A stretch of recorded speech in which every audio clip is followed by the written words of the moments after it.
If you thought Hyrule Warriors was the weirdest Zelda spin-off, you probably haven't seen much of Cadence of Hyrule before. Zelda admittedly isn't really a franchise known for its spin-offs, especially compared to some of Nintendo's other flagship IPs like Mario and Pokemon. You have the occasional ones here and there, but many of them didn't quite stick the landing. Link's Crossbow training was a glorified tech demo that was really just trying to get you to buy the Wii Zapper. The Tingle games were so out there and radically different in tone and gameplay that a lot of Zelda fans just didn't bother with them, especially since most of them didn't release outside of Japan. The first one that came around and seemed to do pretty well for itself was actually Hyrule Warriors in 2014, and while it was definitely not a traditional Zelda game in the gameplay sense, everything else was handled with such admiration for the rest of the franchise that it actually developed into its own sub-series, which I don't think anyone really expected to happen. Zelda is probably the series that Nintendo takes the most precautions with to protect, and letting outside developers handle one of their most cherished IPs is something that they were already burned on before,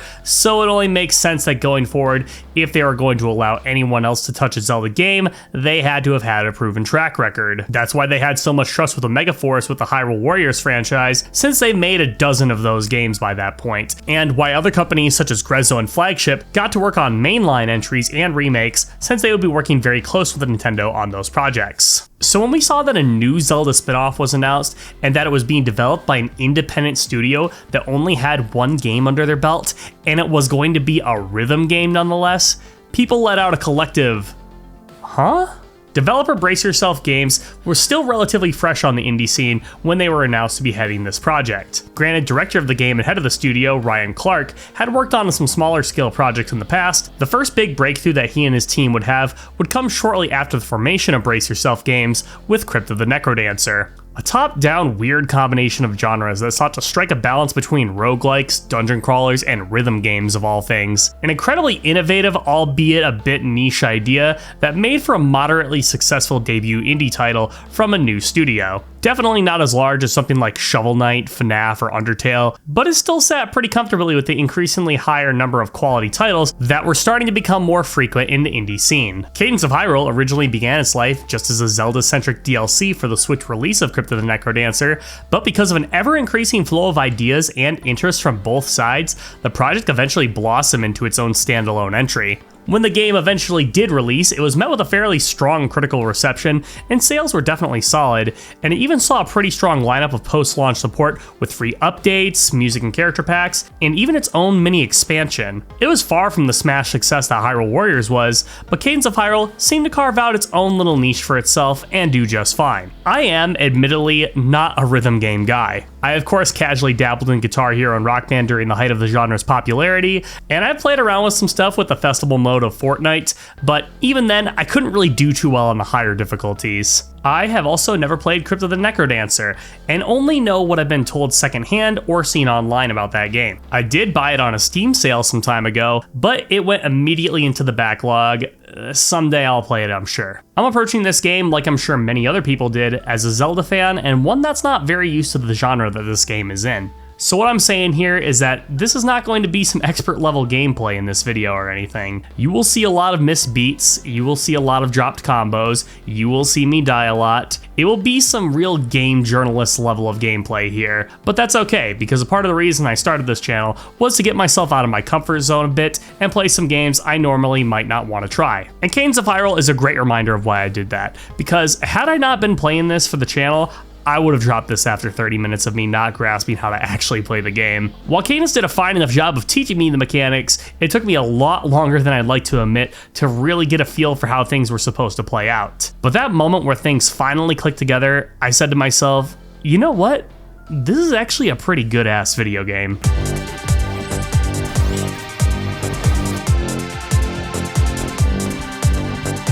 Cadence of Hyrule starts off a little bit differently from your typical Zelda affair. This time around, you take control of a character named Cadence, who is actually the star of the Crypt of the NecroDancer. She is brought into Hyrule after a man named Octavo played a magical lute to put all of the kingdom asleep, Zelda and Link included. And after waking them up, they set out on an adventure to save Hyrule while also helping Cadence get back home. So yeah, a little different setup than your normal Zelda game with playing a completely different character and all, but let's be real here, no one is actually playing this game for the story, since you'll probably finish it in about 5 hours or so. Instead, the big focus here is on the visual and audio presentation, and this is where I believe that this game shines the most. Cadence of Hyrule has some absolutely gorgeous pixel art. The color choice is vibrant, the character and enemy designs are detailed, and I think the best example of seeing all of this is when you have a bunch of stuff going on at the screen all at once. Just look at all of this shit. Cadence of Hyrule is very much a game that requires you to be familiar with enemy animations and what attacks they're about to perform, and not just staring down here to make sure that you're staying on beat. No, you need to use your ears for that.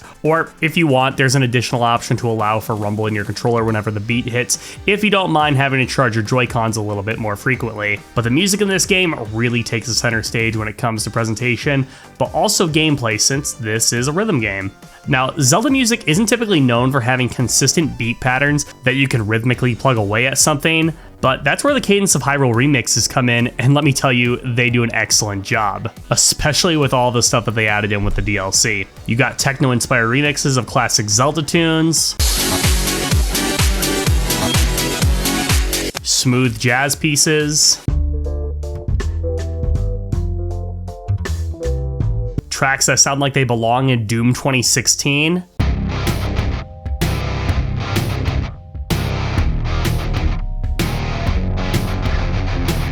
and just listen to the bass in this song. That's nasty. When was the last time you listened to something from a Zelda soundtrack and you thought to yourself, hey, that's nasty? That's actually one of the dungeon themes that incorporates the instrument the boss is themed after into the instrumentals, and that's such a cool idea. All the dungeons do this, so you get some instruments that you normally wouldn't hear in a Zelda game, from the bass guitar to the maracas, the oboe, the glockenspiel. There's a ton of range here. Danny Baranowski was the composer for this game, and before doing research for this video, I didn't realize what a massive footprint he left in terms of indie game soundtracks. Super Meat Boy, The Binding of Isaac, Cave Story. This wasn't his first rodeo, and it really shows here, since a rhythm game essentially lives or dies with its OST, and thankfully, Cadence of Hyrule has a pretty damn good one. The other piece of the puzzle is, of course, how that rhythm is incorporated into the gameplay, and from what I understand, Cadence of Hyrule is more or less the core gameplay for Crypt of the NecroDancer, but in a Legend of Zelda skin. For those of you who have played NecroDancer before, this next section will probably be retreading some old ground, but for those who are in for their first ride, get ready for something quite different here. So, much like a traditional 2D Zelda game, you'll have this top-down perspective where you'll travel across many environments, collecting items and defeating bosses and other enemies along your journey. But the simple act of moving, attacking, using items, really anything that you would normally do quite effortlessly in another Zelda game, is now all done to the rhythm of the song that you are hearing. If you want to move in a particular direction, you need to either press the button or flick the control stick in the direction that you'd like to go in time with the beat, or you will just sit there and do nothing. To help make this a little bit more fluid, you and every enemy are on a grid-based tile system that will have you hop to the next one depending on your button inputs. All of your attacks will be automatically done if you are within attack range of your enemy and your weapon type allows for it. Now, of course, there is much more depth beyond that I'll get into in a second, but just for my brief explanation of this control scheme, I'd imagine there are some people out there that are shaking their heads because this idea just sounds way too much for them to deal with. I'm even willing to bet there are a number of people who bought the game, made it down to one of the first few real screens, got destroyed by the enemies there, and gave up with less than an hour of overall game time. Rhythm games are not an easy genre to get into, I totally get it. And brace yourself games do too, and that's why they implemented a mode that takes out the rhythm components and instead puts the game to be something that operates at your own pace. With this mode, you can move at any time and the enemies will only move when you do. You're still locked onto the grid, but this transforms Cadence of Hyrule from a rhythm game into something that's a little closer to just a standard Zelda affair, with maybe a bit more of a focus on strategy. It's not a bad way to play the game if you don't like the feel of the standard mode, but admittedly, I didn't play this too much. Even though I appreciate this being in the game, it didn't feel right for me to play through the game this way for a video, and by the time I gave it a shot, I was actually so used to the standard way of moving around, so I just stuck to the normal playstyle. The beginning of the game was hard, like really fucking hard. The enemy count per screen was very high for what was the beginning of the game. I was still having trouble reading enemy attacks, I was still getting a feel for the rhythm, and I had a dinky little dagger that could only attack things directly in front of me. I would be able to reliably clear one screen, but eventually I was just taking too many pot shots and I would die on the second. When I died, all the enemies would respawn and I lost all my rupees, which made it even more annoying because there was a shop nearby that I wanted to buy some items from. Even worse than that, I would lose on some of the equipment that I had gained that could help me along my way, such as a torch for seeing things in dungeons, a shovel for digging certain walls, and my boots and rings for secondary passive effects. This was pretty damn frustrating, and for a while I was pretty convinced that I was not going to like this game. However, as I was dying over the course of a dozen times or so, I was collecting another currency of diamonds that were carried over between runs that I could spend at this shop. It was at this point that I realized that there were some minor roguelike elements in the game, which was quite relieving, and I eventually purchased a couple of heart containers as well as a spear that doubled my melee striking distance. And most importantly, I was getting a stronger feel for how the game was actually meant to be played. I was still missing occasional beats and breaking combos, but I was becoming much more consistent with clearing screens, I was recognizing enemy attack patterns and using my shield when needed, and I was getting more treasure so I could go back and buy items from the shop. I think the point where things really started to click into place for me was when I made it into my first mini dungeon. I died a couple of times, sure, but seeing that the dungeon would have a new procedurally generated layout filled me with hope that maybe on my next run, things would be a little bit more beneficial for me. I found rings that gave me health when I killed enemies, boots that reduced the damage I took, I unlocked Zelda and found a rapier for her that honestly became my go-to weapon for the game, and I was starting to have a lot more fun. I still died, like a lot, but as I was making my way through the game's many dungeons that all had their own unique gimmicks, I was finding more classic Zelda items like the bombs, bow, hookshot, boomerang, and even the Cane of Samaria came back. They all use your stamina meter here, much like how they did in the Link Between Worlds. These definitely made things easier for me, and from what I understand, this is one of the biggest changes from Crypt of the NecroDancer, since you don't really have items like that in that game. These are all pretty much optional. In fact, I found a lot of these in some seemingly random locations, so if you wanted to go through the game without them, you realistically could, but I'd at least recommend getting the bow and the bombs for some extra damage and range, and the hookshot and the cane to help you solve or even bypass some of the game's very few puzzles. The bosses challenged me, and at times, this game almost felt like a bullet hell. Some of them even did this slight tempo change, which really threw me off. As I was exploring the dungeons, I also came across these shrines that when I interact with them, they had varying degrees of usefulness. Sometimes I would get some decent items, sometimes it would turn every enemy and item into a question mark, which kind of made me want to restart everything with how annoying that it was. But I made my way through the game's 4 main dungeons, and I went through the final stretch that had some of the most tricky mechanics in the game. I'm talking stuff like switching characters to avoid certain attacks, or, controlling 3 characters at once while they're all sharing the same health bar. Some really challenging stuff. I beat the game in a little over 5 hours or so, which kind of left me feeling a bit wanting, I suppose. Like, I feel like when things were finally starting to click for me, the game was already over. That wasn't until I finished rolling the credits, and I saw what the true Cadence of Hyrule experience was all about.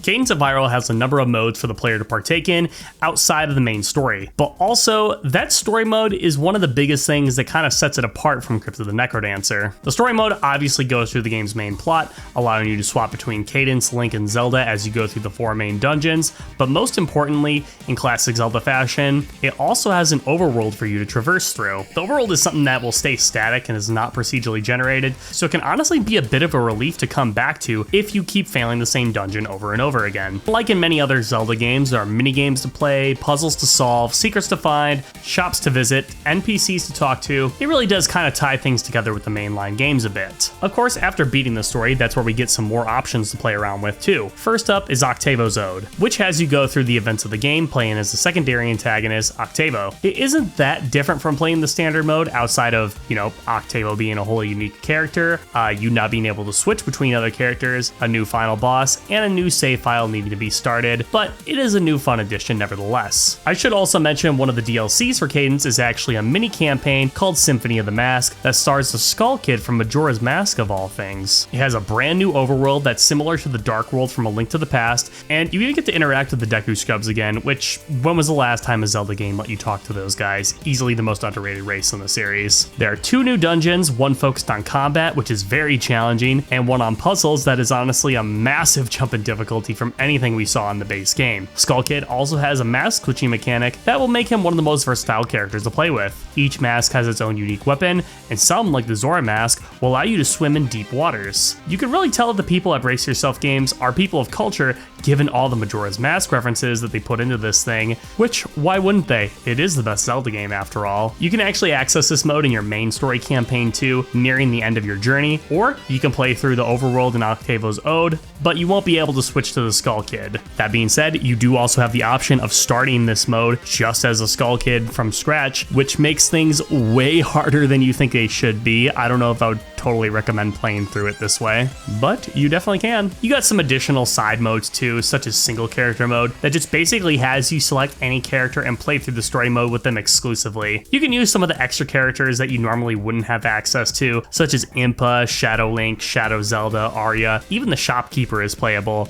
Though, I think there are better modes for trying these guys out. And that brings us to Dungeon Mode, which is much more of an abridged version of the game that cuts out the story and the overworld, and it's all about spamming the dungeons. From what I understand, this is much closer to how normal Crypt and NecroDancer is played, and if I'm looking to get my fix of some more action, this is the first mode I boot up now. You can pick any character you like, and you just play through the game's dungeons and fight the respective bosses. It's definitely more challenging given that you don't have nearly as much gear before starting your first dungeon, but I feel like the roguelike elements shine through a little stronger here too. The remaining modes are all side modes, such as an all-character variant for Dungeon Mode, where the game asks you to play through the dungeon mode with each character in a row, but I personally didn't bother with this too much, especially given how some characters such as Arya can be absurdly difficult to play through. The rest of the modes are a bit more on the gimmicky side of things. We have some dedicated to an endless amount of combat or puzzle challenges, a mode that turns everything into question marks, which I don't really think I'll ever touch, a daily challenge mode where you get to attempt one random thing. They're fun distractions,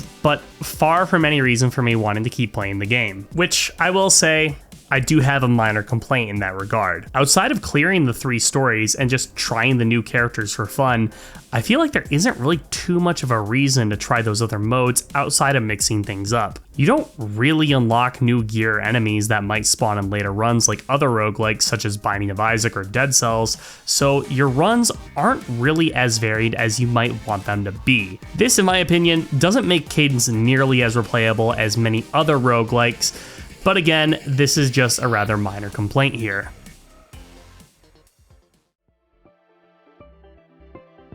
For a game from a genre that I don't typically find myself engaging with too often, Cadence of Hyrule surprised me. This game definitely kicked the shit out of me, but in those moments when I was able to consistently keep my multiplier up by staying on beat and avoiding damage, that was such a unique feeling of momentum that I don't think I've ever experienced before in a game. Is it short? Yeah, but it's also one of those games that you're supposed to replay over and over again until you have your fill. Is it tough? Undoubtedly. There are some things in this game that I feel like I could never do, even if I dedicated literally all my free time to practicing it. But I think the thing that shines through to me the most is the same thing that I saw when I played Hyrule Warriors. These are a bunch of experienced devs who love Zelda and wanted to put their own spin on the formula, while also paying respect to what came before. I don't know if this will convince everybody to be more open to rhythm games, but it did convince me, which is why I can recommend Cadence of Hyrule to you.